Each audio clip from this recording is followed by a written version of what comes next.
नमो ॐ विष्णुपदाय कृष्णपृष्ठाय भूतले श्रीमते भक्तिवेदान्त स्वामिनिति नामिने। नमस्ते सरस्वती देवे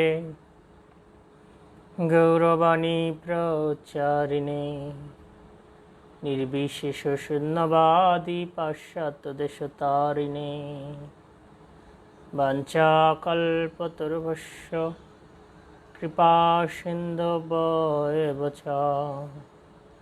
पतितानां पावनेभ्यो वैष्णवेभ्यो नमो नमः।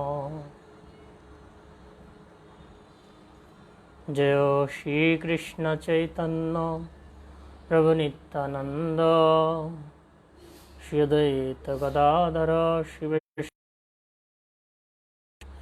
हरे कृष्ण कृष्ण कृष्ण हरे हरे, हरे राम राम राम हरे हरे।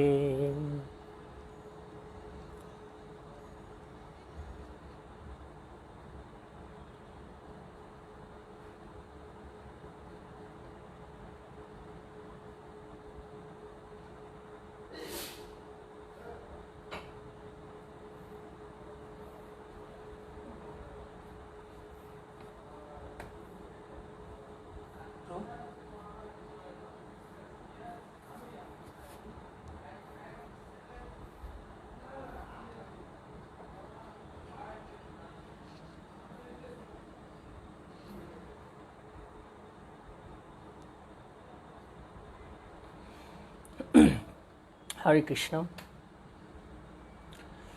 সুধী ভক্তমণ্ডলী, আপনাদের সকলের চরণে প্রণাম নিবেদন করছি।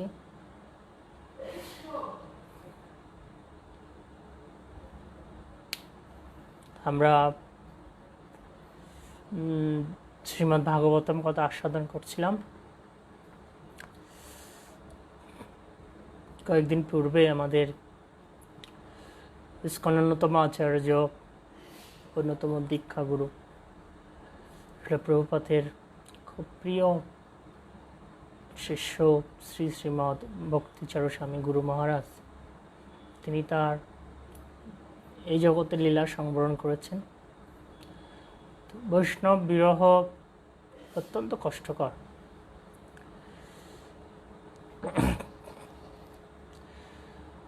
যখন মহাপ্রভু রামানন্দকে জিজ্ঞাসা করেছিলেন যে জগতের সবথেকে শ্রেষ্ঠ বিরহ কি, তো রামানন্দ মহাপ্রভুকে বলেছিলেন যে কৃষ্ণ ভক্ত সঙ্গ বিরহ। এটা হচ্ছে সবথেকে কৃষ্ণ ভক্ত সঙ্গ, এই বিরহটা হচ্ছে বৈষ্ণবদের জন্য সবথেকে কষ্টের। তা আমরা এমন একজন শুদ্ধ বৈষ্ণব, শুদ্ধ মহাজনকে সম্মুখভাবে হারিয়ে ফেললাম, যেটা আমাদের জন্য অনেক কষ্টের। এই ক্ষতি খুব অভাবনীয়। তো মহারাজ আমাদের জন্য অনেক কিছু রেখে গেছেন, অনেক আদর্শ, অনেক শিক্ষা। প্রকৃতপক্ষে যারা মহাজন, যারা সদ্গুরু, তারা জগতে আসেন এই জগতে ত্রাণ করানোর জন্য, জগতের জীবদেরকে উদ্ধার করার জন্য। তো মহাজনেরা, তারা হচ্ছে আমাদের মতো বদ্ধ জীব নয়, তারা মুক্ত জীব। তারা আসেন সেই জগতে অধঃপতিত জীবদের করুণা করেন এবং আবার ফিরে যান। এটা শুধু একটা ব্রহ্মাণ্ড নয়, সৃষ্টিতে অনন্ত কোটি ব্রহ্মাণ্ড আছে। মহাপ্রভু যখন মহাপ্রকাশ লীলা করছিলেন, সেই সময় মহাপ্রভু সকলকেই বিভিন্ন বর দিচ্ছিলেন, কে কি চাও বলো। তো মুকুন্দ দত্ত তিনি মহাপ্রভুর কাছে বর চাইলেন যে হে মহাপ্রভু, না, বাসুদেব দত্ত মহাপ্রভুর কাছে বর চাইলেন যে মহাপ্রভু, আমি আপনাকে যদি আপনি বর দিতে চান তাহলে এমন বর দেন যে সব জীবের পাপ যেন আমার হয়, আমি গ্রহণ করি, আর সব জীব যেন উদ্ধার পায়।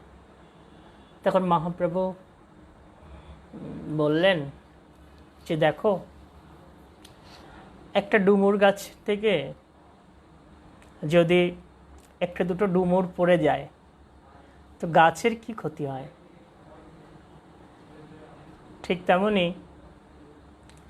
এক বস্তা সরিষা থেকে দুই একটা সরিষা যদি পড়ে যায় তা সরিষার বস্তার কি ক্ষতি হয়। অনন্ত কোটি ব্রহ্মাণ্ড। তখন মহাপ্রভুটা বোঝালেন যে একটা ব্রহ্মাণ্ডের জীব উদ্ধার করে তুমি কি পাবে, সমগ্র ব্রহ্মাণ্ড নিয়ে ভাবতে হবে। আমাদের গৌর গগনের উজ্জ্বল নক্ষত্র শ্রীমৎ ভক্তি সিদ্ধান্ত সরস্বতী ঘোষ ঠাকুর প্রভুপাদ তিনি একবার তার শিষ্য প্রবৃত্ত হয়ে আকাশের দিক তাকিয়ে বলছেন শিষ্যদের, দেখো ওই ওই আকাশে ওই নক্ষত্রে এখন কৃষ্ণ ভাবনা প্রচার দরকার,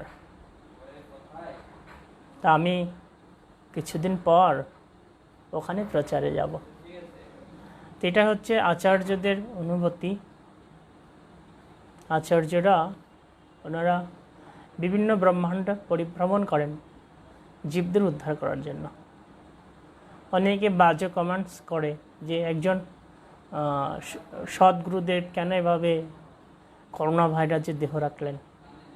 আসলে করোনা ভাইরাসে সাধারণ মানুষের যেভাবে মৃত্যু হয়েছে সেভাবে কিন্তু মহারাজের দেহ ত্যাগ হয়নি।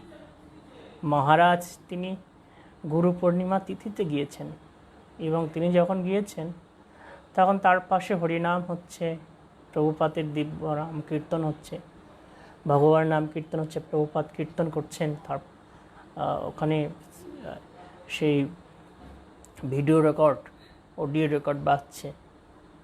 তো এভাবে তারপরে যখন মহারাজের সাথে তার শিষ্য কথা বলছিলেন তিনি চোখ মেলে চাইলেন, দেখলেন। তো মহাজনেরা সাধারণভাবে জগৎ থেকে যান না। যারা এরকম মহাজনদের নিয়ে কটূক্তি করে তারা মহাপাতকী, তাদের নরকে অধোগতি হয়। তো ভগবানের যারা শুদ্ধ ভক্ত তারা ভগবানের ইচ্ছাতেই এই জগতে আসেন, ভগবানের ইচ্ছাতে যান। যখন লকডাউন শুরু হয়েছিল ভারতে করোনা ভাইরাসের শুরু থেকে মার্চ মাসে, তখন মহারাজ নিয়মিত পাঠ দিতেন সকালে আর সন্ধ্যায়। গীতা থেকে পাঠ দিয়েছিলেন, রামায়ণের উপর পাঠ দিয়েছিলেন, গর্গ সংহিতার উপরে পাঠ দিয়েছিলেন। এভাবে অনেক শিক্ষা তিনি দিয়েছিলেন। তারপরে তিনি উদ্ধব গীতা আলোচনা করেছিলেন। তো ভক্তরা নানা প্রশ্ন করতেন। একবার একটা ভক্ত প্রশ্ন করেছিলেন যে মহারাজ, ভগবান শ্রীকৃষ্ণ তো বলেছেন যে তিনি সব ভক্তের দায়িত্ব গ্রহণ করেন, তার চরণে শরণাগত হলে ভক্তদের কোনো অসুবিধা হয় না, তাহলে ভক্তদের কেন করোনা ভাইরাস হচ্ছে? তখন মহারাজ বললেন যে দেখো, ভক্তরা ভগবানের কাছে প্রার্থনা করে এবং ভগবান ভক্তদের রক্ষা করে। তখন তিনি বোঝালেন রক্ষাটা কি, ভগবান কি রক্ষা করছেন আমাদের। সেটা হচ্ছে যে এই জড়দেহ এটা রক্ষার জন্য কেউ ভগবত ভক্তি করছে না। ভগবত ভক্তি করছি কেন? আধ্যাত্মিক মঙ্গলের জন্য। তো ভক্তদের যে রোগী হোক না কেন, যে পরিস্থিতি হোক না কেন, ভক্তদের তো আধ্যাত্মিক কোনো ক্ষতি হয় না। ভক্তরা সুযোগ পায় ভগবত ধামে ফিরে যাওয়ার। তো মহারাজ ওই ব্যাখ্যাটা দিয়েছিলেন যে দেহ রক্ষার জন্য ভগবত ভক্তি নয়, আর এই দেহ রক্ষা এটা জড় কাজ। ভগবত ভক্তি হচ্ছে ট্রান্সিডেন্টাল, চিন্ময়। তাই এই ভগবত ভক্তি হচ্ছে জীবকে তার পারমার্থিক মঙ্গল বিধান করে, কোনো জড়জাগতিক বিষয়ের জন্য ভগবত ভক্তি নয়। তো মহারাজ ওই দিন ব্যাখ্যা করছিলেন বিষয়গুলো। তো আসলে যারা মনে করে যে জড় প্রতিষ্ঠার জন্য আমরা ভগবত ভক্তি করছি, এটা ভগবত ভক্তির গৌণ উদ্দেশ্য। এটা মুখ্য উদ্দেশ্য হচ্ছে কৃষ্ণ প্রেম, জড় প্রতিষ্ঠার জন্য ভগবত ভক্তি নয়। জড় প্রতিষ্ঠার জন্য কারা ভগবত ভক্তি করে? যারা বুদ্ধিহীন। কিন্তু যারা প্রকৃত জ্ঞানী তারা কিসের জন্য ভগবত ভক্তি করে? তারা ভগবানের সেবার জন্য, ভগবানের কাছে ফিরে যাওয়ার জন্য। তো শ্রীমদ্ ভক্তিচারু স্বামী গুরু মহারাজ তিনি ভগবানের কাছে ফিরে গিয়েছেন। ভগবান তাকে অন্য কোনো ব্রহ্মাণ্ডের প্রচারের দায়িত্ব দেবেন বিধায় নিয়ে গিয়েছেন। তো এই বিষয়টা আমাদেরকে গভীরভাবে উপলব্ধি করতে হবে এবং আমাদের কখনো মনে করা উচিত না যে এই ভগবত ভক্তি বা অনেকে আমাদের গুরু মহারাজের কাছে প্রশ্ন করছিলেন, আমি শুনছিলাম গত দুদিন যাবৎ, যে গুরু মহারাজ অনেক তো প্রার্থনা করা হলো, তারপরও কেন আমরা মহারাজকে রক্ষা করতে পারলাম না? তাহলে কি নামের শক্তি নেই? তখন গুরু মহারাজ তিনি উত্তর দিয়েছিলেন যে দেখুন, আমরা ভগবানকে কোনো কিছুর জন্য নির্দেশ দিতে পারি না। আমরা এই প্রার্থনার পূর্বে ভগবানের কাছে কি নিবেদন করছি? হে ভগবান, হে রাধা মাধব, হে পঞ্চতত্ত্ব, হে নৃসিংহদেব, হে জগন্নাথ বলদেব সুভদ্রা মহারানী, তোমাদের যদি ইচ্ছা হয় তাহলে আমাদের প্রিয় মহারাজকে তুমি আরও কিছুদিন আমাদের সঙ্গ দান করার সুযোগ দাও, আমাদের তার করুণা দান করার সুযোগ দাও। আমরা ভগবানের কাছে প্রার্থনা করতে পারি, কিন্তু ভগবান তিনি হচ্ছেন চূড়ান্ত অনুমোদনকর্তা। তিনি যদি চান, তিনি যেটা চাইবেন সেটা হবে। তিনি যে পরিকল্পনা করে রেখেছেন সেটাই সুবাস্তবায়ন হবে। এরকমটি ভাবা যাবে না যে আমার নাম করেছি তার কোনো শক্তি নেই। আসলে নামের অনেক শক্তি আছে, কিন্তু এটা হচ্ছে কি, ভগবান চেয়েছেন ভক্তদেরকে আরও ডেভেলপ করার জন্য। এই যে নাম করছে ভক্তরা অনেক সুন্দরভাবে, আরও তাদের শরণাগতি বেড়েছে। তো এখন আমাদের করণীয় হচ্ছে যে মহারাজ তিনি যে অতুলনীয় শিক্ষা দিয়েছেন তার লেখনীতে, তার প্রবচনে, তার জীবন আদর্শে, এই শিক্ষাগুলো আমাদের ধারণ করতে হবে। তাহলে কেবল আমরা ভগবত ধামে ফিরে যাওয়ার সুযোগ পাব। মহাজন তাঁরা দিক নির্দেশনা দান করেন নিজের জীবন আদর্শ দিয়ে। মহারাজ শেষ প্রবচনে বলছিলেন যে শিল প্রভুপাদ আমাদেরকে কখনো রাধাকুণ্ডে থাকার জন্য উৎসাহিত করেননি, তিনি আমাদেরকে দীর্ঘদিন ধামে বাস করার জন্য উৎসাহিত করেননি। তিনি কি চেয়েছেন? তিনি চেয়েছেন আমরা যেন শ্রী চৈতন্য মহাপ্রভুর বাণী প্রচার করি। তারপর তিনি বলছিলেন যে এর অর্থ এই নয় যে তিনি আমাদের বলেননি যে তুমি বৃন্দাবন বা মায়াপুর বা অন্যান্য ধামে যাবে না। আমরা অবশ্যই ধামে যাব, ধাম দর্শন করার জন্য, কিন্তু চিরদিন থাকার জন্য নয়। শিল প্রভুপাদ তিনি বিভিন্ন শাস্ত্রের মানে সেখানে তিনি তার তাৎপর্য বর্ণনা করেছেন। শুদ্ধ ভক্ত যেখানে থাকে সেটাই ধাম। দেখুন আমাদের মহারাজ যেখানে তার অপ্রকট লীলা করলেন সেটাও ধাম স্বরূপ হলো। সেখানেও কীর্তন হচ্ছিল, সেখানেও একটা ভক্ত মৃদঙ্গ বাজিয়ে তার শেষ সময়ে কীর্তন করছিলেন। শুদ্ধ ভক্ত যেখানে থাকবে সেখানে ভগবান থাকেন, কারণ শুদ্ধ ভক্তের সাথে ভগবান বিরাজ করেন। কিন্তু যেখানে শুদ্ধ ভক্ত নেই, যেখানে ভগবানের গুণ মহিমা আলোচনা হয় না, সেখানে ভগবান থাকেন না। তো এখন আমাদের শিক্ষা কি, আমাদের কর্তব্য কি? কর্তব্য হচ্ছে জীবনটাকে আদর্শ স্তরে নিয়ে যাওয়া। দেখুন মহারাজ যে তিনি একজন শুদ্ধ মহাজন, তার কি প্রমাণ? যে সারা বিশ্বে তার জন্য কীর্তন হচ্ছে, সারা বিশ্বের ভক্ত তার জন্য বিরহ অনুভব করছে। তো এটা হচ্ছে শুদ্ধ ভক্ত হলে এটা হচ্ছে শুদ্ধ ভক্তের রেজাল্ট, যে শুদ্ধ ভক্তকে সকলে ভালোবাসে। তা আমাদের এভাবে শুদ্ধ ভক্ত হওয়ার প্রয়াস করতে হবে, জীবনটাকে সেই ভগবৎ পাদপদ্মে পূর্ণভাবে সমর্পণ করতে হবে। দেখুন, আমাদের জীবনের সময় অনেক কম, অনেক কম। আমাদের কখনো সময় নষ্ট করা উচিত না, কোনো দিন উচিত না। আমাদের সময় সৎ ব্যবহার করা উচিত। কৃষ্ণ ভাবনাকে সুপ্রসারিত করার জন্য সর্বদা চেষ্টা করা উচিত। সর্বদাই মহাজনদের মনোঅভিলাষ কি? মহাজনদের মনোঅভিলাষ হচ্ছে কৃষ্ণ ভাবনার প্রচার। আপনি আপনার স্ব অবস্থানে থেকে কৃষ্ণ ভাবনাকে সুপ্রসারিত করুন। আপনি মনে রাখবেন, আপনি যখন এই কৃষ্ণ ভাবনাময় জীবন এসেছেন, আপনি সম্পূর্ণ কৃষ্ণের সম্পত্তি। আপনি কিন্তু আপনার নিজের সম্পদ নয়, কৃষ্ণের ইচ্ছাই চলতে হবে। যখন মহাপ্রভু, একটা লীলা বলি, মহাপ্রভু যা উপলব্ধি করলেন যে সনাতন গোস্বামী তিনি মনে মনে ভেবে নিয়েছেন যে তিনি তার লীলা সংবরণ করবেন, রথের চাকায় সনাতন গোস্বামী তার প্রাণ ত্যাগ করবেন। কেননা সনাতন গোস্বামীর গায়ে কুণ্ড রসা হয়েছিল, পুষ বের হতো, আর মহাপ্রভু যেয়ে তাকে আলিঙ্গন করতেন, আর সনাতন গোস্বামী খুব কষ্ট পেতেন। কেননা সনাতন গোস্বামীর সম্পূর্ণ তিনি বৈষ্ণবতায় পরিপূর্ণ ছিলেন। এই জন্য তার দৈন্যতা, তিনি ভাবতেন যে আমার এই পাপী দেহ মহাপ্রভু স্পর্শ করছে, মহাপ্রভু কেন আমার এই কুলসিত দেহ স্পর্শ করছে। তার মহাপ্রভু তো সনাতন গোস্বামীটা ভেবে তিনি আত্মহত্যার সিদ্ধান্ত নিলেন। তো রথের পূর্বে মহাপ্রভু সনাতন গোস্বামীকে ডাকলেন, ডেকে বললেন, সনাতন, একটা জীবন দিয়ে যদি কৃষ্ণকে পাওয়া যেত, তাহলে আমি এইভাবে শত সহস্র জীবন কৃষ্ণের জন্য উৎসর্গ করতাম।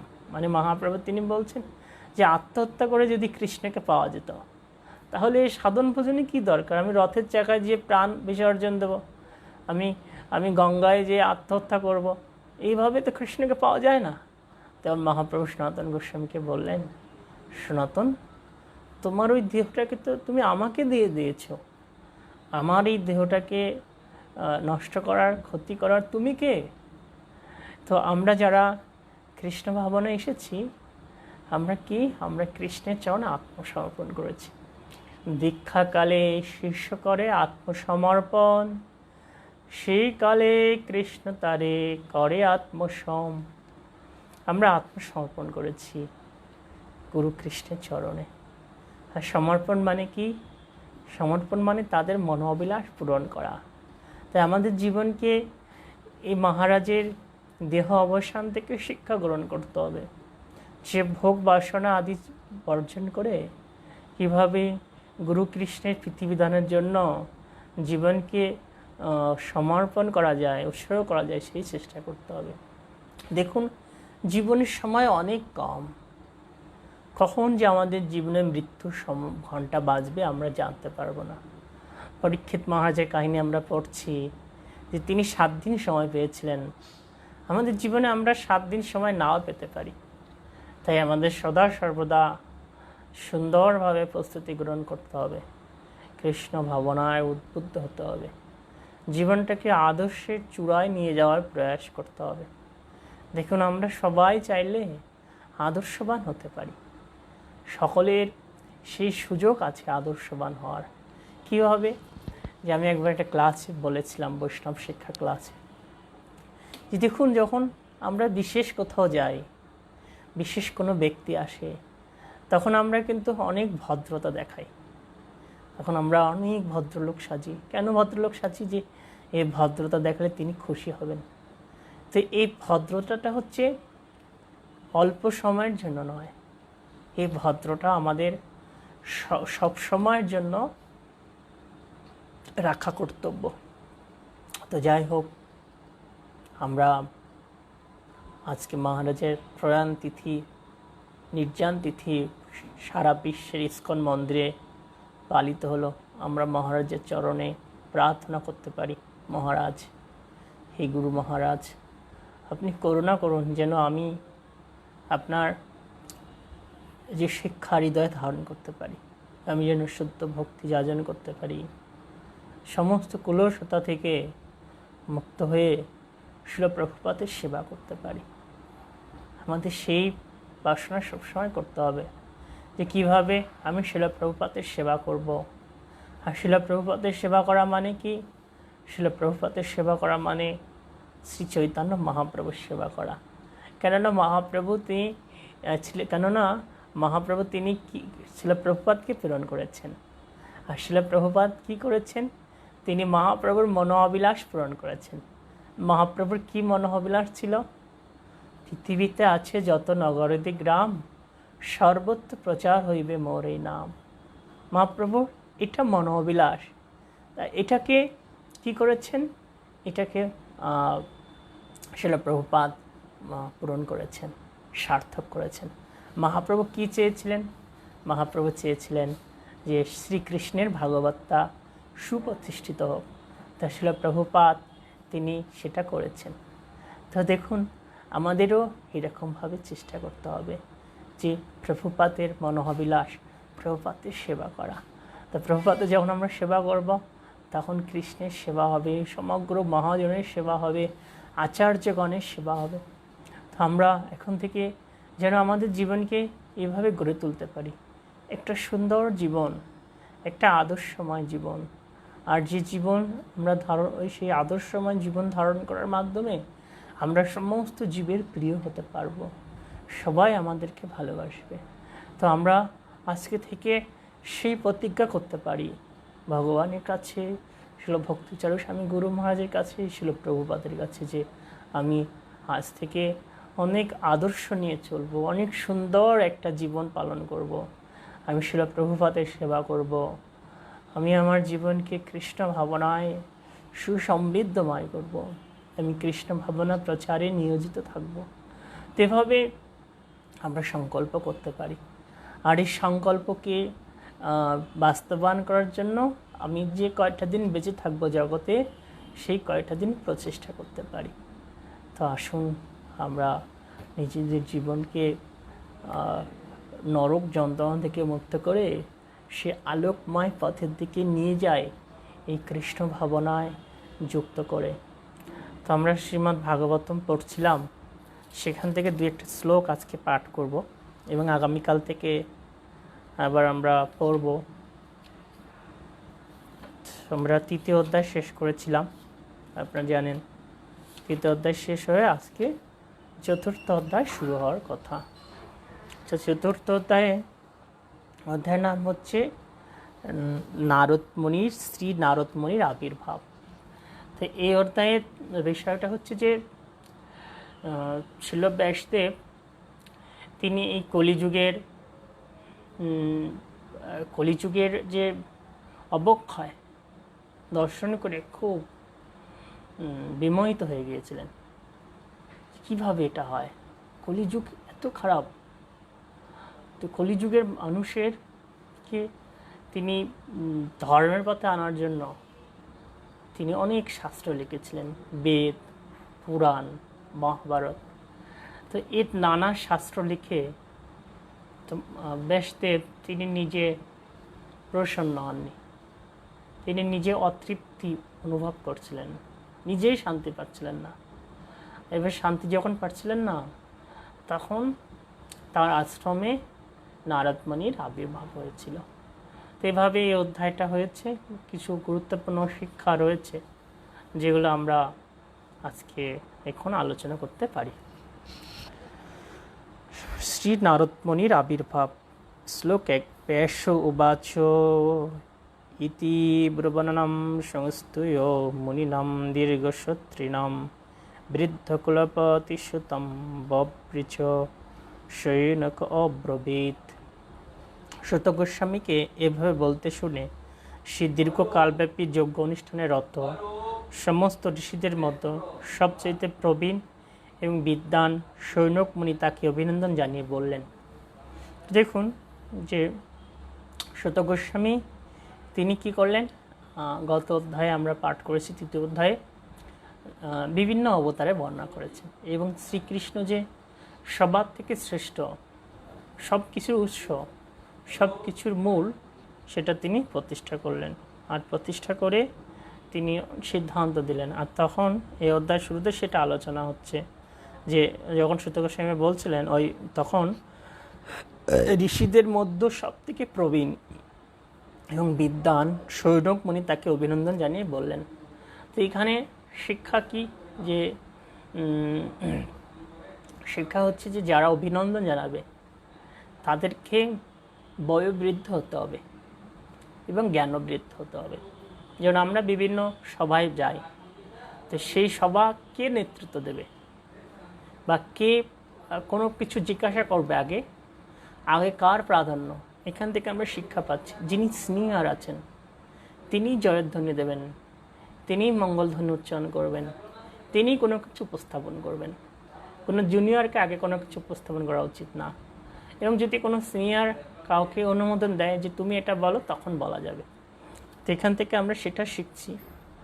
আর এখানে যেটা আমরা পাই সেটা হচ্ছে যে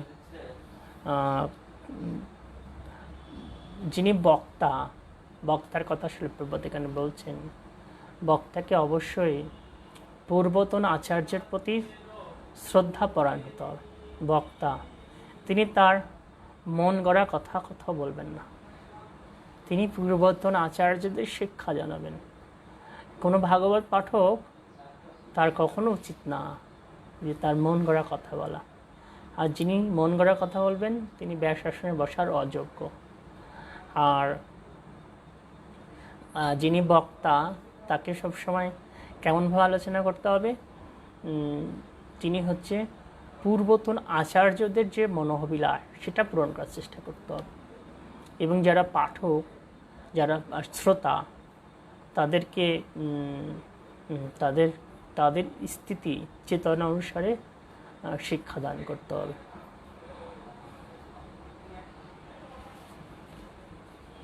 আর এখানে শিল প্রভুপাদ তিনি আরও বলছেন যে শ্রোতা এবং বক্তা উভয়ই আদর্শবাদী হওয়া উচিত। যিনি বক্তা তারও আদর্শ সবসময় হৃদয় ধারণ করা উচিত। বক্তা যদি চরিত্রহীন হয়, তার ভিতরে যদি অসৎ উদ্দেশ্য থাকে, তাহলে তিনি যাদেরকে শিক্ষা দেবেন তারা উন্নত হতে পারবে না। বক্তার যেমন স্থিতি, সেই অনুসারে শ্রোতা সেই যতটুকু স্থিতি গ্রহণ করতে পারবে। তো আমরা দেখি যারা সহজিয়া গুরু গোসাই বা পেশাদারী ভাগবত পাঠক, তারা কাউকে ভক্ত তৈরি করতে পারে না। কেন? যে তাদের স্থিতি অত্যন্ত নিচু স্তরে। আর তাই তাদের কাছ থেকে যারা শোনে বা শেখে তারা ওই রকম স্তরে থাকে, তারা এগোতে পারে না। দেখুন, যে অন্য মতপথ নিয়ে বসে আছে, বিভিন্ন মত, বৈষ্ণব মত ছাড়া যে মত, তারা যে ধর্ম আচরণ করে, ধর্ম আচরণ উদ্দেশ্য কি? ধর্ম মানুষকে কি করে? ধর্ম আচরণ করার মাধ্যমে মানুষের ভিতরে সৎ গুণাবলীগুলো প্রকাশিত হয়। সৎ ভাব, তিনি আদর্শবান হন, উন্নত হন, তার ভিতরে সত্য, দয়া, তপস্যুচি এগুলো বিরাজ করে। তিনি উন্নত চরিত্রের হন, তিনি উন্নত হৃদয়ের হন, ক্ষমাশীল হন। তো অন্য অনেক ধর্মাবলম্বীদের দেখুন, তাদের ভিতরে ভাব নেই, তারা জীব হিংসা ত্যাগ করতে পারে না, তারা অবৈধ স্ত্রী সঙ্গ ত্যাগ করতে পারে না, তারা নেশা ত্যাগ করতে পারে না। অনেক ম্যাক্সিমাম মন্দিরের পুরোহিতরা বসে বসে ধূমপান করছে, গুল খায়, পান খায়। মন্দিরে অনেক মতাবলম্বীরা তারা মৎস্য দিয়ে তাদের আরাধ্য দেবতাকে ভোগ নিবেদন করছে। তো কী ধর্ম আচরণ দেখুন।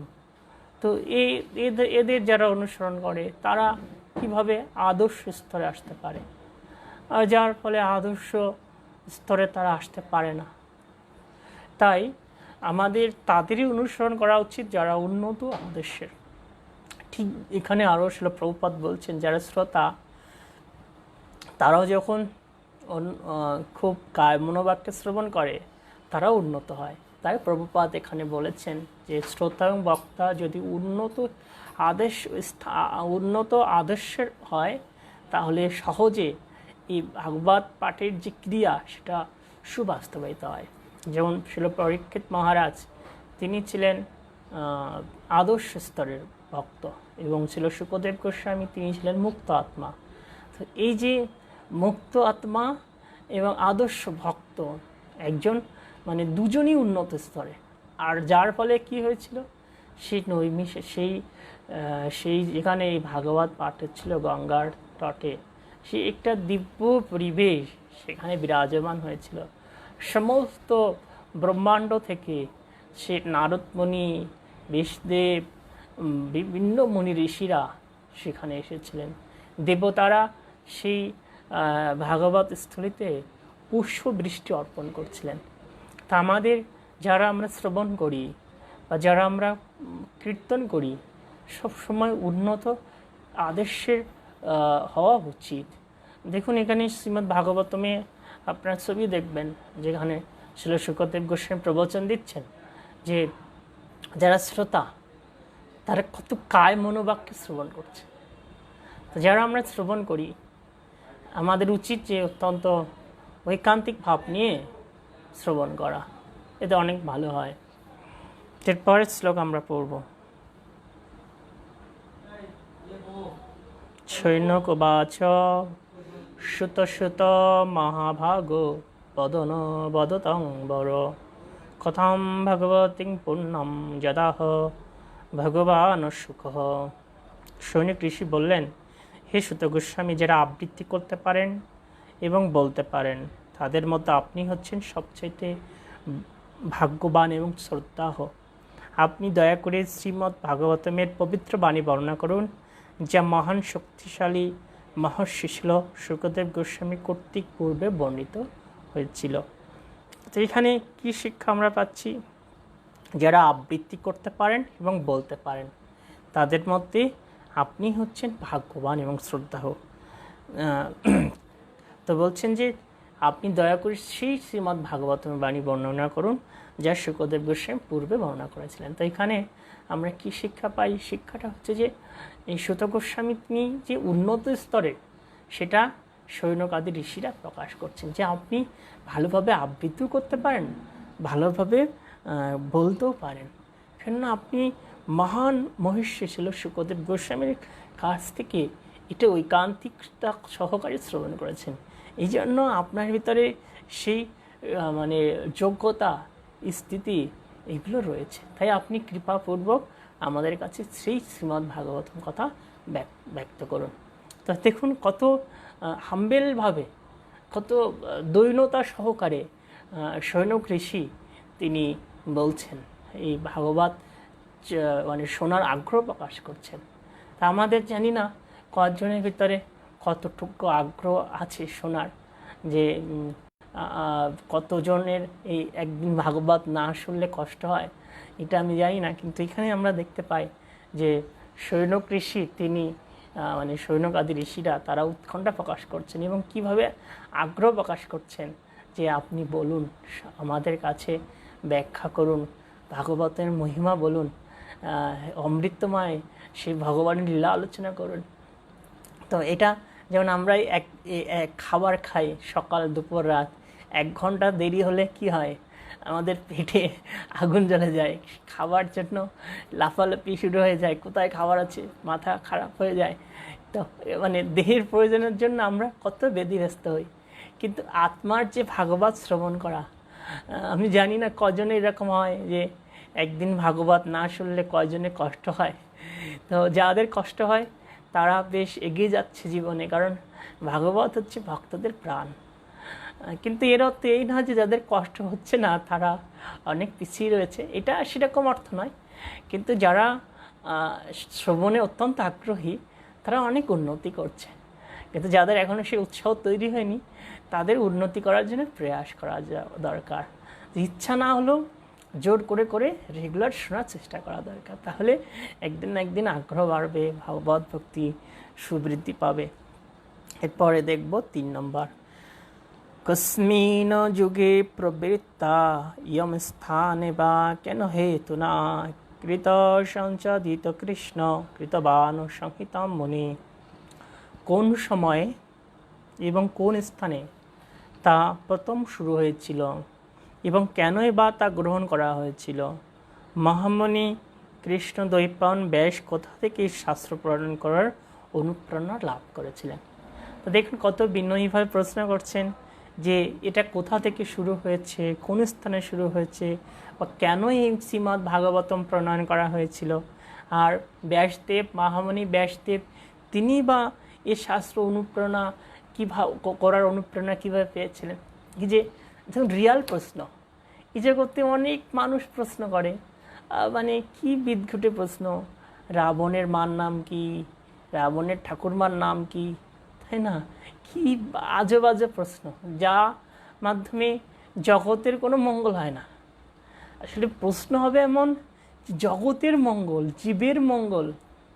আমরা শ্রীমৎ এই প্রথম স্কন্ধের শ্রীমদ্ ভাগবতের শেষেতে দেখব যে শুকদেব গোস্বামীকে পরীক্ষিত মহারাজ দুটো বিশেষ প্রশ্ন করছেন যে সমগ্র জীবের কিভাবে মঙ্গল হবে। আরেকটা প্রশ্ন করছেন যে মৃত্যু পথযাত্রী ব্যক্তির কি কর্তব্য। প্রথম প্রশ্ন সমগ্র জীবের মঙ্গল কিভাবে হয়, আর দ্বিতীয় প্রশ্ন করছেন যে মৃত্যু পথযাত্রী ব্যক্তির কিভাবে মঙ্গল হয়, মানে তার কি কর্তব্য। দেখুন এটা হলো প্রকৃত প্রশ্ন। তাই আমাদের এমনভাবে প্রশ্ন করতে হবে কিভাবে আমার প্রকৃত মঙ্গল হয়। আর কিন্তু আমরা কি করি, আমাদের কি মেন্টালিটি দেখুন, যে দুইটা বন্ধু যাচ্ছে, যেতে যেতে একটা 4 রাস্তার মোড় সেখানে গিয়েছে, তদ্দাকে হঠাৎ একটা ব্যক্তি তীরবিদ্ধ হয়ে পড়ে আছে। তখন দুই বন্ধু কি নিজেদের ভিতরে আলোচনা শুরু করেছে যে কে তীরটা মারলো, কোথা থেকে মারলো, এই লোকটার বাড়ি কোথায়, কেন মারলো, এর সাথে কার শত্রুতা আছে, মানে বিভিন্ন রকম। তো কি হলো, এরা বিভিন্ন রকম আলোচনা করতে করতে ওই তীরবিদ্ধ ব্যক্তিটার জীবন যায় অবস্থা। ঠিক অবস্থাটা আমাদেরই এরকম। কিন্তু প্রকৃত কর্তব্য কি ওই দুজনের ছিল? যেহেতু ব্যক্তিটা খুব অসুস্থ, তীরবিদ্ধ হয়ে আছে, তার শুশ্রূষার ব্যবস্থা করা, তিনি কীভাবে সুস্থ হয় তার সুব্যবস্থা করা, আর সুস্থ হলে তার অন্য অন্য বিষয়গুলো আপনাতে জানা যাবে। তো ঠিক আমাদের অবস্থা তীরবিদ্ধ হওয়ার মতো, আমাদের সামনে মৃত্যু অপেক্ষা করছে। আমরা যদি নানা বিষয় নিয়ে ভেবে বসে থাকি তাহলে কোনো কিছুর সমাধান পাবো না। আমাদের একটা বিষয়কে উপলব্ধি করতে হবে যে কীভাবে আমি গোলকধামে ফিরে যাব, কিভাবে আমি বদ্ধ দশা থেকে মুক্ত হব, কিভাবে আমি আদর্শবান হব।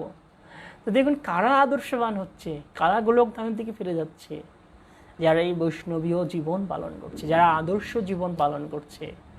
কিন্তু যারা আদর্শ জীবনে নেই, যারা বিভিন্ন পাপময় খাবার, পাপময় কাজ করছে, তারা পরপর নরকের দিকে ধাপিত হচ্ছে, নরকের দিকে চলে যাচ্ছে। আমাদের মহারাজ তিনি তার লীলা সংবরণ করলেন। কিন্তু দেখুন সমগ্র জগতের বৈষ্ণবরা তাদের জন্য প্রার্থনা করছেন, তার জন্য প্রার্থনা করছেন। দেখুন এটাই হলো মহিমান্বিত জীবন। আর এই মহিমান্বিত জীবনই উপভোগ করতে হবে আমাদের। আমরা অনেক অন্য বিষয় নিয়ে যদি ভাবি তা কোনো কিছু শেষ করতে পারবো না। অনন্ত কোটি ব্রহ্মাণ্ড, এর যদি হিসাব নিকাশ করতে যায় অনেক অনেক সময় লস হয়ে যাবে। তাই আমাদের রিয়ালটা ভাবতে হবে।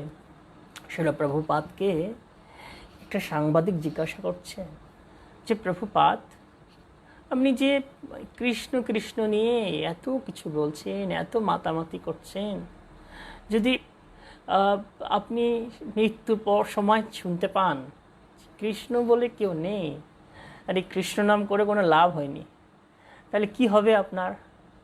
তখন প্রভুপাদ বলছেন যে দেখো, তুমি যদি মৃত্যুর সময় না, তখন প্রভুপাদ প্রথমে বলছেন দেখো, যদি আমি মৃত্যুর সময় শুনি যে কৃষ্ণ বলে কেউ নেই, তাহলে তো আমার কোনো ক্ষতি হবে না। আমি তো আর একটা খারাপ জীবনে না, আদর্শ জীবনে আছি, একটা সুন্দর জীবন যাপন করছি, নেশা করছি না, জুয়া খেলছি না, পর স্ত্রী গমন করছি না, কারো ক্ষতি করছি না, এটা আদর্শ জীবনে আছি। কিন্তু তুমি যদি মৃত্যুর সময় জানতে পারো যে কৃষ্ণ ভগবান এবং কৃষ্ণ নাম হচ্ছে একমাত্র জীবকে রক্ষা করতে পারে, তখন তোমার কি অবস্থা হবে? সাংবাদিক হা হয়ে গেছে, আর কিছু বলতে পারছে না। দেখুন, এটা হলো আমাদের শিক্ষা যে আমরা বর্তমান পরিস্থিতিটাকে খুব গুরুত্ব দিতে হবে। এছাড়া অন্য কিছু যদি ভাবি সময় নষ্ট হবে। দেখুন, আজকের দিন যাচ্ছে, আজকের রাত যাচ্ছে, এটা আপনার জীবনে কোনো দিন ফিরে আসবে না। দিন যায়, রাত যায়, আয়ু হরণ হয়। হয়তো আমাদের জীবনে আরও অনেক ভালো দিন আসতে পারে, কিন্তু এই দিন তো ফিরে আসবে না, এই আয়ু তো ফিরে আসবে না। তাই যিনি যথার্থ বুদ্ধিমান, তিনি প্রত্যেক দিন সুন্দরভাবে হরি ভজন করেন, হরি সেবা করেন। তা আমরাও যেন সেভাবে আমাদের জীবনকে এগিয়ে নিতে পারি। এরপরে আমরা দেখব 4 নম্বর শ্লোক।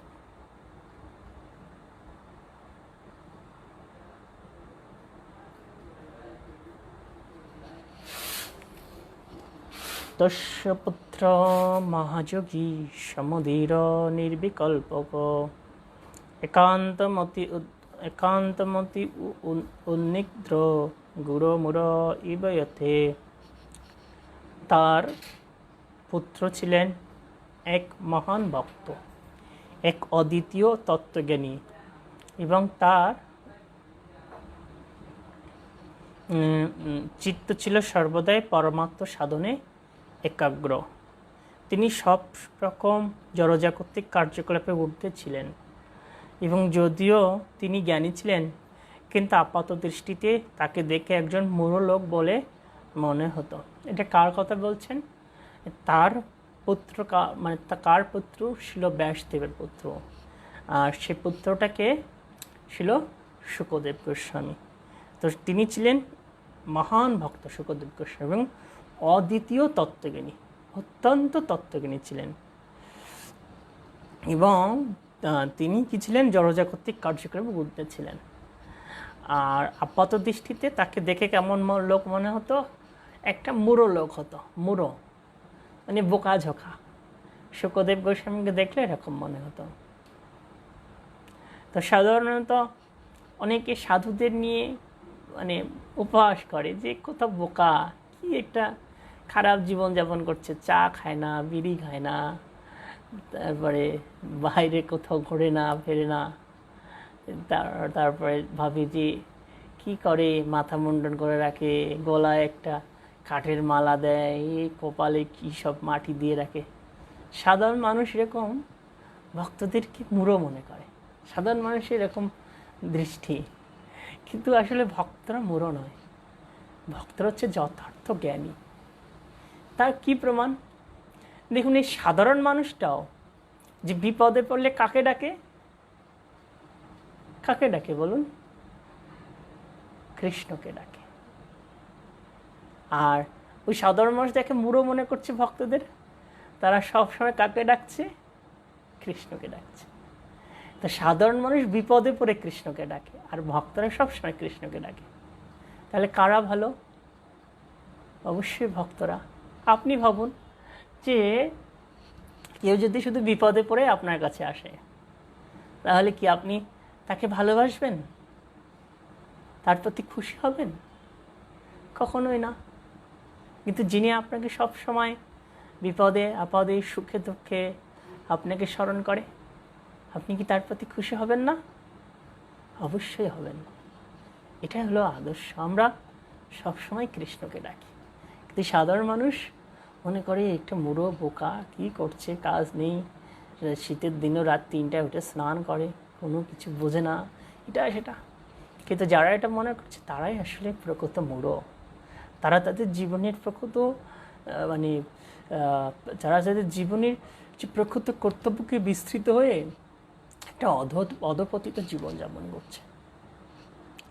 তো এখানে বলা হচ্ছে যে শুকদেব গোস্বামী তিনি এরকম মূঢ়র মতো আচরণ করতেন। কেন মূঢ়র মতো আচরণ করতেন? যে সাধারণত ভক্তরা সবসময় নিজেকে, নিজের প্রতিভাকে লুকিয়ে রাখতে চায়। ভক্তরা সাধারণ মানুষের মতো না, যে নিজের নাম যশ প্রতিষ্ঠা করতে চায়, এরকম ভক্তরা নয়। ভক্তরা কি করে? সবসময় তাদের প্রয়াস কীভাবে ভগবানের মহিমাকে সুবৃদ্ধি করবে। আর ভগবানের মহিমা যখন সুবৃদ্ধি হবে তখন ভক্ত প্রসন্ন হয়, ভগবান প্রসন্ন হয়, ভক্ত দিব্য আনন্দ পায়। ভক্তের আনন্দ কোথায়?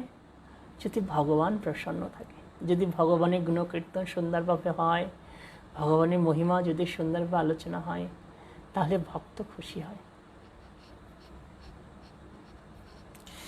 তাই আমাদের ভগবানের কাছে প্রার্থনা করা উচিত যে হে ভগবান, আমি যেন আপনার ভক্তকে বুঝতে পারি, আপনার ভক্তকে যেন উপেক্ষা না করি। বৈষ্ণবের ক্রিয়া মুদ্রা বিজ্ঞে না বোঝে। বৈষ্ণবের স্থিতি সবাই বুঝতে পারে না। তা আমরাও বুঝতে পারি না, বৈষ্ণবকে চিনতে পারি না। তাই ভগবানের কাছে প্রার্থনা করা উচিত যে ভগবান, আমি যেন তোমার ভক্তিকে বুঝতে পারি। দ্রৌপদী যখন বৈষ্ণব সেবা দিয়েছিলেন রোহিদাস মুচিকে, তো রোহিদাস তো মহান ভক্ত কৃষ্ণের। তো রোহিদাস জানতেন যে দ্রৌপদী হচ্ছেন এক পরম মহিষী নারী এবং তিনি অত্যন্ত সতী রমণী। দ্রৌপদী অনেক আইটেমে রান্না করেছেন, শত শত ব্যঞ্জন। আর যখন রোহিদাসকে খেতে দেওয়া হচ্ছে, রোহিদাস সমস্ত ব্যঞ্জন একসাথে মাখিয়ে খাচ্ছেন। তো এটা দ্রৌপদী দেখে খুব মনে মনে তার খারাপ লাগছে যে মুচি এত কষ্ট করে রান্না করলাম আর একসাথে মাখে মাখে খাচ্ছে, একটু আলাদা আলাদা খেলো না।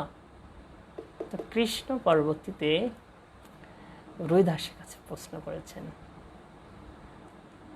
দ্রৌপদীকে শিক্ষা দেওয়ার জন্য যে আচ্ছা রোহিদাস, তুমি কেন এই সমস্ত আইটেম রান্না একসাথে মাখিয়ে খেলে, তুমি কেন আলাদা আলাদা করে খেলে না? তখন রোহিদাস বলছেন, হে প্রভু, এই দ্রৌপদী মাতা অনেক উন্নত বৈষ্ণব, উন্নত, তিনি অত্যন্ত শ্রেষ্ঠ ভক্ত। তো আমি চাইনি যে তার প্রতি যে কোনো খারাপ মন্তব্য রাখতে হৃদয়ে, যে হয়তো শত শত আইটেম সব একই রকম স্বাদ নাও হতে পারে। আমার হয়তো কোনোটা খেয়ে ভালো মনে হলো, কোনোটা খারাপ মনে হলো। তা আমি চেয়েছি যে তার প্রতি আমার পূর্ণ শ্রদ্ধা যেন থাকে। তো দেখুন যে বৈষ্ণবের ক্রিয়ামুদ্রা বোঝা বড় কষ্টকর। তাই আমাদের কখনো কারো নিয়ে মন্তব্য করা উচিত না, কে ভালো কে খারাপ। আমাদের দৃষ্টিতে সবাই ভালো, এটা হচ্ছে শুদ্ধ বৈষ্ণবের দৃষ্টি। এরপরে আরও একটা শ্লোক দেখি। দৃষ্টায়নয়ন্তম ঋষিম আত্মজম অপি অনঙ্গম দেব্য হিরিয়া পরিদর্ধন্য শতস্য চিত্রম তদ্দৃক্ষ পৃচ্ছতি মনয় জগদস্তবন্তি ত্রিপমভিধানচ্যুতষ্ট বিভক্ত দৃষ্টে। শিল ব্যাসদেব যখন তার পুত্রকে অনুসরণ করছিলেন, তখন নগ্ন অবস্থায় স্নানরতা সুন্দরী যুবতীরা তারা ব্যাসদেবের নগ্ন যুবক পুত্রকে দেখে কোনো রকম লজ্জা অনুভব করেননি। তারা অনগ্ন ব্যাসদেবকে দেখে লজ্জাবশত তাদের বস্ত্র পরিধান করেছিলেন। সেই সম্বন্ধে ব্যাসদেব যখন তাদের জিজ্ঞাসা করেছিলেন, তখন সেই যুবতীরা উত্তর দিয়েছিলেন যে তার পুত্রের পবিত্র দৃষ্টিতে স্ত্রী এবং পুরুষে কোনো ভেদ ছিল না, কিন্তু মহেশ্বরীর দৃষ্টিতে সেই ভেদ ছিল।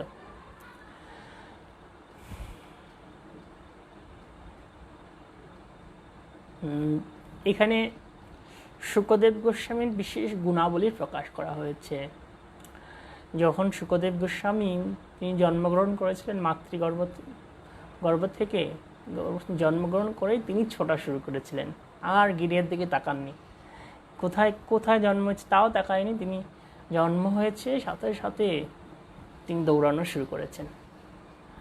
তা কী হলো, ওভাবে পথে যেতে যেতে ওই আগে এমনও স্থান ছিল যেখানে এরকম রীতি ছিল, যারা যুবতী মেয়েরা কাপড় এক জায়গায় রেখে তারা জলে নামত। তো সেই সময়ে শুকদেব গোস্বামী নগ্ন অবস্থায় ছিল, মাতৃগর্ভ থেকে বের হয়েছে, তখন তার কাপড় গায়ে ছিল না, নগ্ন অবস্থায় ছিলেন। তো তাকে দেখে, নগ্ন শুকদেব গোস্বামীকে দেখে যুবতী কন্যারা তারা লজ্জা অনুভব করেনি, কিন্তু ব্যাসদেব তাকে দেখে লজ্জা অনুভব করে তারা বস্ত্র পরিধান করেছিলেন। তখন ব্যাসদেব জিজ্ঞাসা করছেন যে কেন তোমরা এরকম করলে, তোমাদের আচরণের কারণ কি? তখন যুবতীরা বললেন যে আপনার পুত্রের দৃষ্টিতে নারী পুরুষ ভেদাভেদ নেই। এর অর্থ কি? অর্থ হচ্ছে যে শুকদেব গোস্বামী এত উন্নত মহাত্মা ছিলেন যে তিনি সবাইকে আত্মা দৃষ্টিতে দর্শন করতেন। বুঝতে পেরেছেন? তার ভিতরে কোনো অন্য কিছু না, কোনো সৌন্দর্য কোনো নোংরামি, ইন্দ্রিয় সুখ এগুলো তার মধ্যে ছিল না। এটা হচ্ছে উন্নত মহাত্মার দর্শন। তার ভিতরে কোনো কুবাসনা নেই, তিনি সকলকে আত্মা দৃষ্টিতে দর্শন করেন। তা কিন্তু ব্যাসদেব যেহেতু গৃহস্থ, যদিও ব্যাসদেব ভগবানের সপ্তমী অবতার, কিন্তু যেহেতু তিনি গৃহস্থ, তাকে নারী পুরুষ ভেদাভেদ দৃষ্টি থাকে, এই জন্য এই বিষয়টা উপস্থাপন হয়েছে। আর এখানে মূলত কি তাৎপর্য ব্যক্ত হয়েছে যে এই যে শ্রীমদ্ ভাগবতম শিক্ষা আমরা লাভ করছি, এটা সেই মহাত্মার শ্রীমুখ থেকে নিঃসৃত হয়েছে, যে মহাত্মার ভিতরে কোনো নগ্ন স্ত্রীকে দেখলেও কোনো বিকার হয় না, এত উন্নত, তার ভিতরে কোনো নারী পুরুষ ভেদাভেদ নেই, তিনি আত্মা দর্শন করেন। তাহলে এই শ্রীমদ্ ভাগবতম যে আস্বাদন করবে, তাহলে তিনি কত উন্নত হতে পারবেন, বুঝতে পারা যাচ্ছে বিষয়টা কি? তাই আমাদের এই শ্রীমদ্ ভাগবতম নিয়মিত আস্বাদন করার প্রয়াস করতে হবে। এখানে শিল প্রভুপাদ তিনি বলছেন যে আত্মিক দর্শন যদি না করতে পারে, উন্নত স্থিতিতে যদি কেউ না উঠতে পারে, তাহলে তার সন্ন্যাস গ্রহণ করা উচিত না। এখন বহু মানুষ, বহু মঠের সন্ন্যাস নিচ্ছে, মানুষেরা, অনুগামীরা, তো সন্ন্যাস নিচ্ছে, সন্ন্যাস নিয়ে কী করছে? আশ্রমের অবমাননা করছে। এখানে শিল প্রভুপাদ তিনি আমাদের শিক্ষা দিচ্ছেন যে শুকদেব গোস্বামীর মতো স্থিতি না যাওয়া পর্যন্ত সন্ন্যাস দীক্ষায় দীক্ষিত হওয়া উচিত না। অনেক অন্যান্য মতাবলম্বীর যারা সন্ন্যাস নিয়েছে, সন্ন্যাস নিয়েও মাছ মাংস খায়, অনেক অপকর্ম করে, কিন্তু সেগুলোর মাধ্যমে কি হচ্ছে? ধর্মটা প্রশ্নাতীতের সম্মুখীন হচ্ছে। আসলে যারা সন্ন্যাস নেবে, সন্ন্যাস কি? যাদের কোনো জড় জগতের প্রতি কোনো মোহ নেই, কোনো আসক্তি নেই, যাদের কোনো জড় চাওয়া পাওয়া নেই, তারা সমস্ত বাসনা থেকে মুক্ত। ঠিক এই স্তরে ওঠার পরেই সন্ন্যাস নেওয়া উচিত। এটা শিল প্রভুপাদ আমাদের এই ছিল শুকদেব গোস্বামীর দৃষ্টান্ত থেকে শিক্ষা দিয়েছেন। তাই এই কলিযুগে যারা সন্ন্যাস নিতে চায়, তাদের এই আদর্শে এসে তারপরে সন্ন্যাস নেওয়া উচিত। ধর্মকে দেখুন, অনেক মানুষ বর্তমানে ধর্ম নিয়ে ব্যবসা করছে, ধর্মকে মিসইউজ করছে, কিন্তু তারা কত অধপতিত জানেন? যারা সাধারণ মানুষ ধর্ম করে না, তার থেকে তারা শত শত গুণ অধপতিত হবে। যে ধর্মকে নিয়ে যারা ব্যবসা করছে, ধর্মকে নিয়ে যারা উপহাস, ধর্মকে নিয়ে যারা ভুল ব্যাখ্যা করছে এবং সেটা অর্থলাভের উপায় বলে ব্যবহার করছে, তারা অত্যন্ত জঘন্য গতি তাদের লাভ করতে হবে। তাই আমাদের কখনোই সে মনোবৃত্তি পোষণ করা উচিত না। ধর্মকে সুউন্নত রাখা আমাদের কর্তব্য। এরপরে 6 নম্বর শ্লোক। কথম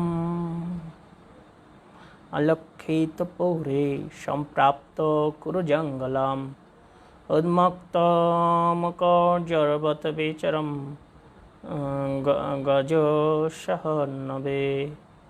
কুরু এবং জঙ্গল প্রদেশে উন্মাদ মুখ এবং জ্বরের মতো বিচরণ করে তিনি যখন হস্তিনাপুর নগরে প্রবেশ করলেন, তখন পুরবাসীরা ব্যাসদেব তনয় শিল শুকদেব গোস্বামীকে কীভাবে চিনতে পারলেন? যে শুকদেব গোস্বামী যিনি এরকম জড় মুখ বধির মতো আচরণ করছিলেন, তো তাকে দেখে কিভাবে এই শুকদেব গোস্বামীকে ওই সেই দিল্লি বা দিল্লির পুরবাসীরা চিনতে পেরেছিলেন, এটা সেই শৌনক ঋষিরা প্রশ্ন করছেন। তো দেখুন এখানে শিল প্রভুপাদ তিনি বর্ণনা করছেন, সাধুকে আসলে চোখ দিয়ে দর্শন করে উপলব্ধি করা যায় না, সাধুকে চিনতে হয় কান দিয়ে।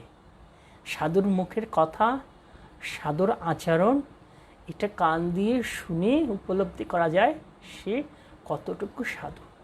তাই শাস্ত্রে বর্ণনা করা হয়েছে, সাধুকে চোখ দিয়ে দেখে সাধু আমরা মনে করছি ও অনেক সুন্দর তিলক করে, অনেক সুন্দর হচ্ছে বৈষ্ণবীয় বেশ, তাই না? কিন্তু এইটা কিন্তু সাধু লক্ষণ না। সাধুর লক্ষণ বোঝা যাবে তার আচরণ, তার মুখের সেই হরিকথা শুনে, বা তার মোটিভেশন, তার জীবনের মুভমেন্ট, সে কেমন আচরণ করছে, সেভাবেই একটা সাধুকে উপলব্ধি করা যায়। কথম বা পাণ্ডবয়স্য রাজস্যে মুনিনা সহ সংবাদ সমভূতাত যত্রেষা সত্যতি শ্রুতি। কীভাবে মহারাজ প্রকৃতির সঙ্গে এই মহের্ষির সাক্ষাৎ হলো, যার ফলে সমস্ত বেদের অপ্রাকৃত নির্যাস তার কাছে কীর্তিত হয়েছিল। তো আমরা এটা পরবর্তী দেখব কীভাবে মহারাজ পরীক্ষিতের সাথে এই শুকদেব গোস্বামীর দর্শন হয়, সাক্ষাৎ হয়। আর সাক্ষাৎ হওয়ার মাধ্যমে এই শ্রীমদ্ ভাগবতম আলোচনা হয়েছিল। স্বগদহন মাত্রম হি গৃহস গৃহমেদিনাম অবক্ষেতে মহাভাগ তীর্থি কুর্বন তদাশ্রমম। তিনি গোদহনকাল পর্যন্ত গৃহমেদিদের দুয়ারে অবস্থান করতেন, এবং তিনি তা করতেন কেবল তাদের গৃহকে পবিত্র করার জন্য। দেখুন, সাধু কোনো গৃহে যায় কেন? সাধু গৃহে যাওয়ার উদ্দেশ্য কি? সে গৃহকে পবিত্র করা। সাধু কখনো নিজের তুষ্টির জন্য, নিজের ইন্দ্রতৃপ্তির জন্য কোথাও যায় না। এটা হচ্ছে প্রকৃত সাধুর লক্ষণ। অনেকে প্রশ্ন করে যে ইসকন সাধুরা তো বিভিন্ন গৃহে টাকা কালেকশনের জন্য যায়। দেখুন, এটাও তার মঙ্গলের জন্য। অনেক বিষয়ী মানুষ আছে যারা ভগবানের সেবা করে না।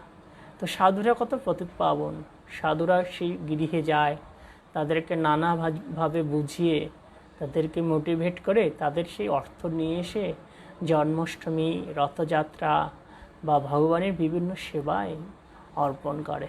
এবং এর মাধ্যমে কি হয়? সেই সমস্ত গৃহস্থের পরম মঙ্গল হয়। দেখুন, সাধুরা কত পরোপকারী, তাই সেটাই শাস্ত্রে বর্ণনা করা হয়েছে। তো শিল শুকদেব গোস্বামী তিনি গোদাহন কাল পর্যন্ত, গোদহন করতে যতটুকু সময় লাগে ততটুকু সময় গৃহে থাকতেন। গৃহে যে তাদেরকে বিভিন্ন তত্ত্বজ্ঞান দান করতেন এবং তাদেরকে অনেক আশীর্বাদ আদি করে সেখান থেকে চলে যেতেন। এটা হচ্ছে সাধুদের দৃষ্টি থাকা উচিত। সেটা প্রভুপাদ এখানে বলছেন যে যারা সাধু জীবনে আসতে চায় বা ধর্ম জীবনে এসেছে, নট ফর বৈষ্ণবদের কথা শুধু প্রভুপাদ বলছেন না, যারাই কেবল সাধু জীবনে এসেছে, বিভিন্ন ধর্মপদ গ্রহণ করে রেখেছে, তাদের কখনো জাগতিক ঐশ্বর্যের চাকচক্য দর্শন করে গৃহস্থদের কাছে যাওয়া উচিত না। গৃহস্থদের অর্থ আছে, তাদের অর্থ আত্মসাৎ করব, এই উদ্দেশ্য নিয়ে কোনো ধর্ম অনুশীলনকারীর সেই গৃহস্থদেরকে ব্যবহার করা উচিত না। গৃহস্থদেরকে দেখুন, যারা গৃহস্থ জীবনে আছে, তারা কি বিশ্বাস নিয়ে সেই আশ্রমবাসীদের টাকা দেয়? তিনি যে মতে আছেন সেই মতের উদ্দেশ্যকে সফল করার জন্য। কিন্তু সেই অর্থ যদি কেউ আত্মসাৎ করে, তাহলে কত ক্ষতি। দেখুন, কত সেই ব্যক্তির যে আত্মসাৎ করছে তার কত অধঃপতন। তা প্রভুপাদ এখানে বলছেন, কোনো সাধুর ওই রকম অসৎ উদ্দেশ্য নিয়ে কাউকে এভাবে গাইড করা উচিত না, বা কারো দিকে সেই দৃষ্টিভঙ্গি থাকা উচিত না। তাহলে কোন দৃষ্টিভঙ্গি থাকা উচিত, যে কিভাবে তাকে আমি কৃষ্ণ ভাবনায় উন্নত করব। আমরা দুটো শ্লোক পড়ে শেষ করব, 10 পর্যন্ত পড়ব। 9 নম্বর শ্লোক। অভিমন্য সুতম সুত প্রায়ু ভাগবত উত্তমম তস্য জন্ম মহাচর্যম কর্মাণি চ গৃহিণীনা। কথিত আছে যে অভিমন্য পুত্র মহারাজ পরীক্ষিত হচ্ছেন পরমেশ্বর ভগবানের এক মহান ভক্ত। তার জন্ম এবং কার্যকলাপ অত্যন্ত অদ্ভুত, তাই দয়া করে আপনি আমাদের কাছে তার কথা বলুন। তো এখানে পরীক্ষিত মহারাজের জন্ম এবং কার্যকলাপ সব অদ্ভুত। পরীক্ষিত মহারাজ যখন জন্ম হয়েছিল, মাতৃগর্ভ যখন ছিলেন, তার মাতা ছিলেন কে? উত্তরা। এবং তার পিতা কে ছিলেন? তার পিতা ছিলেন অভিমন্যু। অভিমন্যু শ্রীকৃষ্ণের ভাগ্নে ছিলেন, সুভদ্রার পুত্র এবং অর্জুনের পুত্র। সুভদ্রা এবং অর্জুনের পুত্র হচ্ছে অভিমন্যু। অত্যন্ত বিক্রমশালী ছিলেন। তো উত্তরার গর্ভে যখন উত্তর গর্ভে যখন এই পরীক্ষিত মহারাজ ছিলেন, তখন সেই অশ্বত্থামা কী করেছিল? সেই ব্রহ্মাস্ত্র সেই গর্ভকে লক্ষ্য করে নিক্ষেপ করেছিল। দেখুন, আগে এরকম বড় বড় যুদ্ধ হতো, কিন্তু যুদ্ধের কত নীতি ছিল, যে ওই যে ব্রহ্মাস্ত্র মেরেছে শুধু অশ্বত্থামা ওই গর্ভের সন্তানকে হত্যা করার জন্য। ওই গর্ভের সন্তান মারা যাবে, কিন্তু মা মারা যাবে না। এ তো ছিল তাদের দক্ষতা। কিন্তু এখন একটা বোমা মারলে নিরীহ ব্যক্তি কত মারা যাচ্ছে। তো সে আগের কলা কৌশল আর এখনের কলা কৌশল কত পার্থক্য। তো সে বিষয়টা আমরা বুঝতে পারি যে ধর্মের বিষয়ে কত উন্নত। তো সে পরীক্ষিত মহারাজকে যখন এভাবে লক্ষ্য করে ব্রহ্মাস্ত্র নিক্ষেপ করা হয়েছিল, তখন উত্তরা দেবী কৃষ্ণের কাছে প্রার্থনা করছিলেন, হে কৃষ্ণ, কৃষ্ণ মহাবাহু, আমার মৃত্যু হয় হোক, কিন্তু আমার পুত্রর যেন মৃত্যু না হয়। আপনি কৃপা করে আমার পুত্রকে রক্ষা করুন। তখন কৃষ্ণ কি করলেন? তিনি উত্তরার গর্ভে প্রবেশ করে তার সুদর্শন চক্রের মাধ্যমে তিনি সে পরীক্ষিতকে রক্ষা করলেন। আর পরীক্ষিত মহারাজ তখন মাতৃগর্ভ থেকে কৃষ্ণকে একবার দর্শন করেছিলেন। তো দর্শন করার পরে তিনি যখন ভূমিষ্ঠ হয়েছিলেন, সব সময় তিনি বিভিন্ন ব্যক্তির দেখতেন, পরীক্ষা করতেন যে মাতৃগর্ভে যাকে দেখেছে সেই লোকটা কোথায়।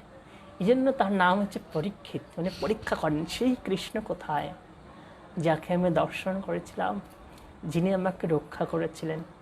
তো এভাবে পরীক্ষিত মহারাজ তিনি পরীক্ষিত কৃষ্ণ কর্তৃক রক্ষা পেয়েছিলেন। তার জন্ম এবং তার কর্ম এমনই মহিমান্বিত ছিল। পরীক্ষিত মহারাজ তার জীবনের থেকে বেশি ভালোবাসতেন প্রজাদের। এমনকি একটা গাভী এবং বৃষকে পদাঘাত করা হচ্ছে বিদায় তিনি একটা রাজবেশধারী শূদ্রকে হত্যা করতে উদ্যত হয়েছিলেন। তার কর্ম এমনই মহিমান্বিত ছিল এবং তার মৃত্যু মহিমান্বিত। তার মৃত্যু হবে জেনে সমগ্র ব্রহ্মাণ্ড থেকে মুনি ঋষি সেখানে এসেছিলেন। স্বয়ং নারদ মুনি, ব্যাসদেব, কপিল সহ মানে বড় বড় যারা সাধু মুনি ঋষি, তারা সেখানে এসেছিলেন। সবাই অপেক্ষা করছিলেন সেই পরীক্ষিত মহারাজের মৃত্যুক্ষণের জন্য। কেননা একজন মহান ভক্ত যখন বিদায় নেয়, তখন একটা পবিত্র সময় তৈরি হয়। ঠিক আমাদের গুরুদেব ছিল ভক্তিচারু স্বামী মহারাজ, তিনিও বিদায় নিয়েছেন। সেটা পবিত্র সময়। তার বিদায়ের সময় অবশ্যই সেই স্বর্গ থেকে অবশ্যই সেই দেবতারা পুষ্পবৃষ্টি করেছেন। এটা হচ্ছে শুদ্ধ ভক্তের প্রাপ্তি। তারা ভগবানকে ভালোবাসে আর ভগবান তাকে নেওয়ার জন্য অনুকূল পরিবেশ সৃষ্টি করেন। তো এভাবে পরীক্ষিত মহারাজের জন্ম, কর্ম, মৃত্যু সবই দিব্য ছিল। তাই তারা জিজ্ঞাসা করছেন যে পরীক্ষিত মহারাজ সম্পর্কে জানতে চাচ্ছেন। সম্রাট কশ্যপা হেতু পাণ্ডনাং মানসবর্ধন প্রায়োপবিষ্ট গঙ্গায়ম অনাদৃত্য অধিরাট শ্রিয়ম। তিনি ছিলেন এক মহান সম্রাট। তার রাজ্যের সমস্ত ঐশ্বর্যের তিনি ছিলেন অধীশ্বর। তিনি এতই মহিমান্বিত ছিলেন যে তিনি পাণ্ডু বংশের মান বর্ধন করেছিলেন। তিনি কেন সব কিছু পরিত্যাগ করে গঙ্গাত্রে উপবিষ্ট হয়ে অনশনরত অবস্থায় মৃত্যুর প্রতিজ্ঞা করেছিলেন। এটা প্রশ্ন করছেন, যিনি এত একটা বিখ্যাত রাজা হয়ে তিনি সব ছেড়ে ছুড়ে কেন গঙ্গার তীরে মৃত্যুর জন্য প্রতীক্ষা করছেন। তো আমরা আজকে এই পর্যন্ত ভাগবতম কথা বিশ্রাম রাখছি, কালকে থেকে আবার যথাসময়ে শ্রবণ করব। আমরা ফেসবুক আমাদের যে পেজ আছে সধাম উপগতে, আপনাদের আগের থেকে বলেছিলাম আমরা ওই পেজে ক্লাস দেব সধাম উপগতে। আগামীকাল থেকে আপনারা যারা নিয়মিত পাঠ শোনেন ওই পেজে অ্যাড হবেন আর অন্যদেরকে ওই পেজে যুক্ত হওয়ার জন্য বলবেন। এই পেজটাকে আপনারা শেয়ার করতে পারেন, তারপরে অন্যদেরকে ইনভাইট করতে পারেন এই পেজে যুক্ত হওয়ার জন্য। হরে কৃষ্ণ। সকলের জন্য মঙ্গল প্রার্থনা করছি। শিল প্রভুপাদ কি জয়, সমাবেত ভক্তবৃন্দ কি জয়, অন্তরা শ্রীমদ্ ভাগবতম কি জয়। তাই